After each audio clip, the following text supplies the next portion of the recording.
On June 24th, 2022, when police performed a wellness check at a Detroit home, they stumbled upon a scene that would shock even the most hardened investigators. They were looking for a 3-year-old boy named Chase Allen. They found him in a freezer in the basement, his small body decomposing.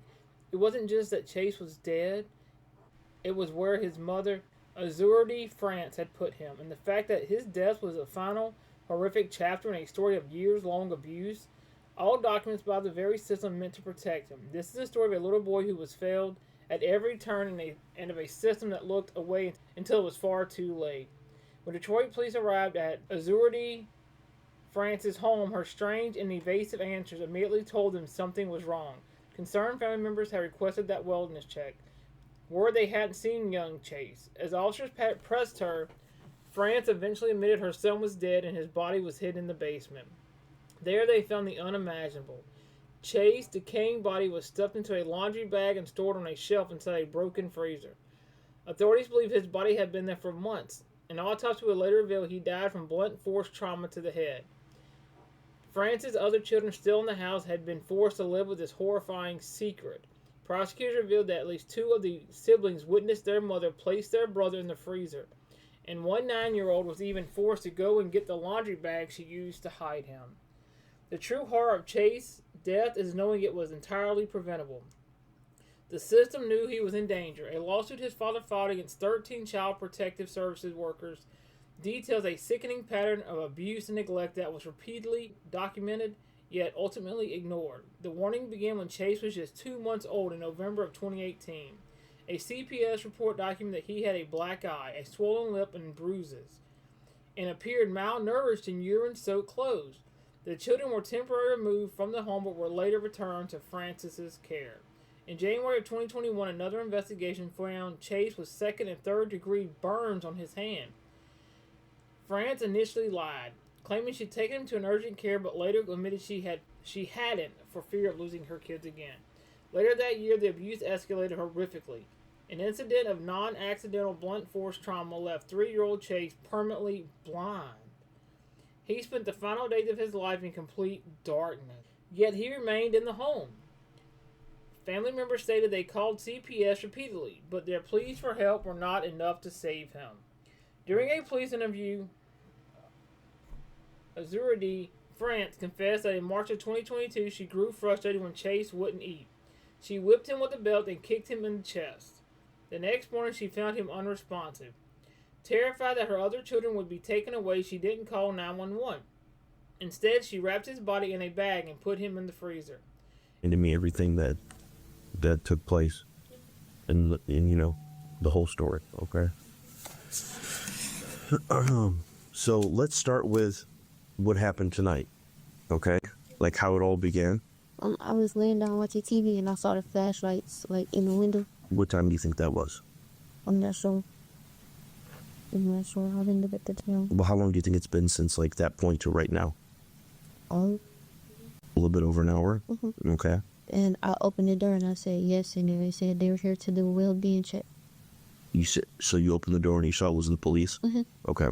And he said they're here to do a well-being check, and I said okay. For what? Chase Allen, my son. For Chase Mm-hmm. Allen. My son. Okay. And they asked me where was he, and okay, I did lie. I said he was with someone. He wasn't. Who'd you say he was with? A lady, a friend. A friend. Do you remember the name he told them? Miss Robertson. Miss Robinson? Mm-hmm. Okay. Is there such a person, or you just made that up? I just made that up. Okay. So they didn't believe you, or? I guess not, because they came back. Oh, so they left? So you told them he was with Mrs. Robinson. Mm-hmm. And how long before they came back? Like 10, 20 minutes. Okay, so when they came back, then what happened? They said they needed to check the house. And make sure he wasn't there? Yeah. So Yeah. That's when I opened the door and said, okay, I confess. You said, I confess? Yes. I said he's in the basement, in the refrigerator. You said he's in the basement in the refrigerator? And then they handcuffed me, put me in the back to the car. But I did not beat my son. I didn't. He was malnourished. Okay, look, hold on. We'll get there. So they handcuffed you and they took you into custody and put you in the back of the police car? Yes. And then they brought you down here? Yes. Okay. So you said you didn't beat your son? No, I didn't. So can you tell me how he Okay, He passed. he wasn't eating. Okay, he's blind and he's medical issue, so He's blind and what else? he like wouldn't eat or anything. Like he needed special attention. And okay, so I tried to wake him up that morning and he didn't wake up. He wasn't breathing or anything. So I laid him on the hallway floor and I thought to myself, I said, what am I gonna do? I picked up my phone and I was finna call I was scared. So I just took an immunization. So how long ago was that? The end of March. The end of March. The end of March. Yeah. So you're saying that you woke up one morning and he was already dead? Yes. He died in his sleep? Yes, he had to because he wasn't breathing. I was about to wake him up. Where did he sleep? In the room with the kids. In a bed by himself, or? Yes. The kids was in my room and he was in the By himself? Yep. And he's how old? 3. And when you say he wasn't eating, were you trying to feed him? Yes, I was. I went and bought the powder from GNC, the weight powder. Protein and powder. I brought the insurance. I did everything I could. He wasn't eating. And I was Never tried to take him to the doctor? I was scared. I was scared that they was going to take my other kids. I was so scared. So how long had he not been eating? Like a couple weeks. And you never took him to the doctor or anything to try to figure out what was going on?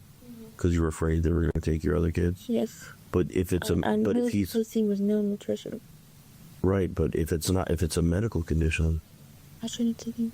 Did the right thing. But okay, so at the end of March, you're saying you woke up one morning. Because I made the kid breakfast and I went in there to get him up and I gave him some water and he fell back down.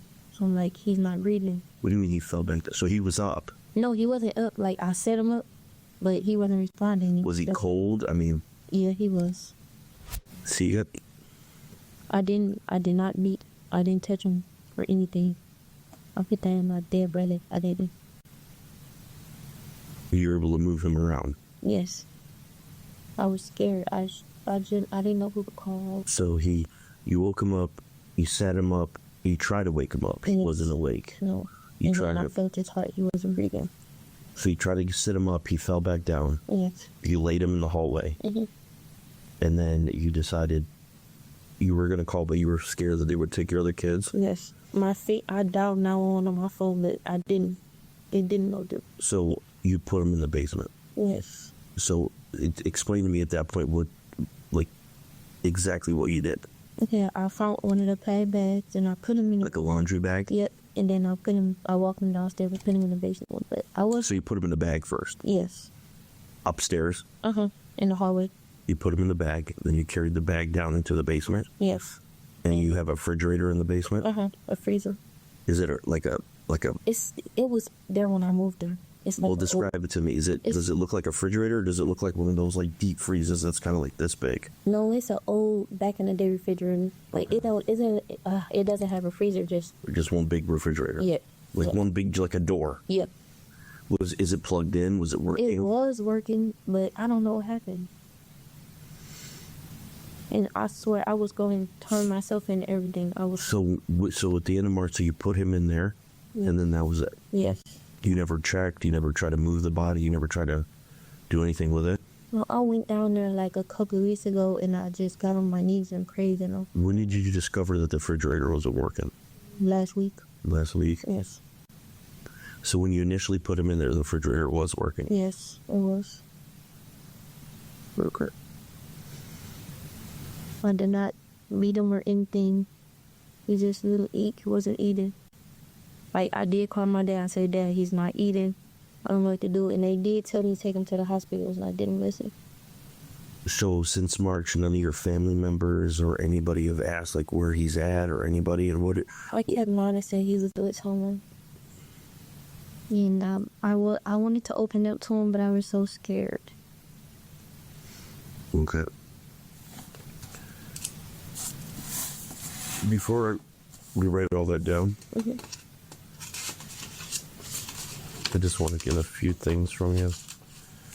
Your deceased son, his name is Chance? Chase. Chase? C-H? A-Y-C-E. A-Y-C-E? Last name is what? Allie. And what's his date of birth? 9/18. So he's almost going to be 4. Yes. And you have how many other children? 5. Who all was home when that happened? Just me and my kids. Nobody else lives there. No, none of your baby daddies. No boyfriend. They're not going to find, because they're searching the house right now. So there's no male clothing or somebody's stuff there that lives there. He wasn't there at the time. Who's he? My baby daddy. What's his? I lied and told him he was with, because he did ask him. I told him he was with a lady, but he don't know he was in the basement. And where's he right now? At work, I think. Where's he work at? Landscaping. At night? They don't cut grass at night. Well, he was at work earlier. I'm sorry. I don't know where he is now. What's his phone number? He sleeps in the driveway. He doesn't sleep in the house? No. No, he doesn't, because me and him are not together. But he asked to just stay there until he get himself together. But his stuff's in the house? Yep. What kind of car does he drive? A black Tahoe. Black Tahoe? Mm-hmm. Do you know what year? No. I'm not sure. Is it newer, older? Older. Anything descriptive about you can tell me about it that stands out? Is it tinted, big wheels, anything? Just the old Tahoe. Is it rusted up, banged up, accident damage, anything? Yeah.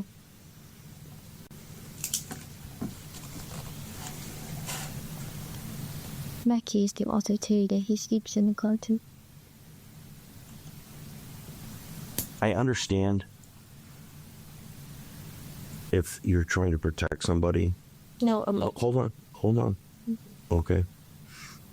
Like, I just want to make sure. And I'm not accusing you of lying to me or trying to be an a-hole or anything like that, okay? Just hear me out, okay? I understand this is your baby daddy. That's the father of some of your kids. If something happened and you're trying to cover up for him, you need to think about your other kids. No, and you need to be there for them. No, so if he did something to that child, and you're trying to cover up for him, you should just, you need to tell me. No, I swear on my kids, I swear. So you're telling me for the last 4 months. You can call my dad too, because me and him got into it, and my dad made him move out. And ever since then, he been sleeping in the driveway. I understand that he's been sleeping in the driveway, but what I'm saying is, so for 4 months, he didn't ask. Yes, he asked, and he never didn't. I mean, 4 months is a long time for a kid to be away. Yeah. And for him not to wonder where this child is. He's not the father of that child? No, he was wondering where he was. He kept asking, and I kept lying and saying he was with someone. So he kept saying that didn't sound right to him. Where's Chase's dad? Incarcerated. He's in jail? None of his family members ever came and visited the child or anything like that? Grandma or nothing? No. Okay. The next question is going to be basically the bulk of your story here. Can you tell me what happened to your son, Chase? Okay. Okay. So I'm going to write down what you told me, and then you can review it, and then we can ask some other questions if we need to clarify anything, okay? So, you said that your son suffered from numerous medical... He stopped eating. Yes. For about close to 3 weeks, and then you said you woke up. You don't remember the exact date? No. That was the end of March? Yes. You discovered that he was deceased. Mm-hmm. You didn't call 911. You were scared that they were going to take your other kids away. Yes. So you put him in a laundry bag. Yes. And took him to the basement and placed him into the freezer. Yes. And he's been there ever since. Yes. Then today, the police showed up, checking on his whereabouts. Yes.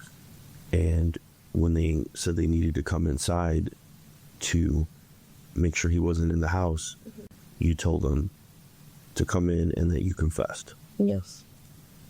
You said he's in the basement. Yes. Okay. So that's what I'm going to write down. Is that basically it? Yes. Okay. Okay, so I wrote down what we just went over. And then I remember I asked you where he slept. So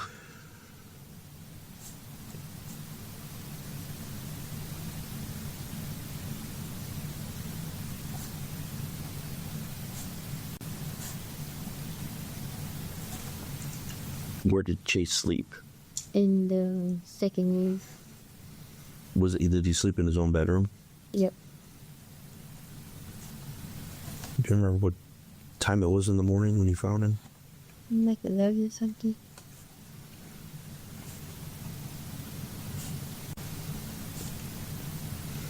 I remember I asked you who all lives in the house, and you said just you and your kids. Mm-hmm. You said your baby daddy lives in his car in the driveway.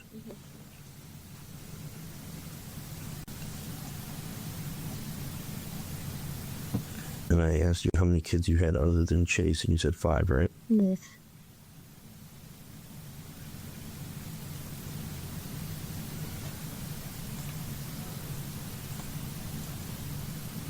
How many other people you talk to? Oh, yeah. Well, as far as what do you mean? They told me I'll be talking to a lot of people. I think primarily for right now, you're going to be talking with me. Mm-hmm.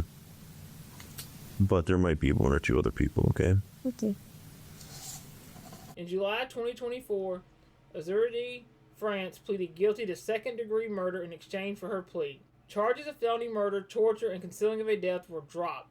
She was sentenced to serve 35 to 60 years in prison.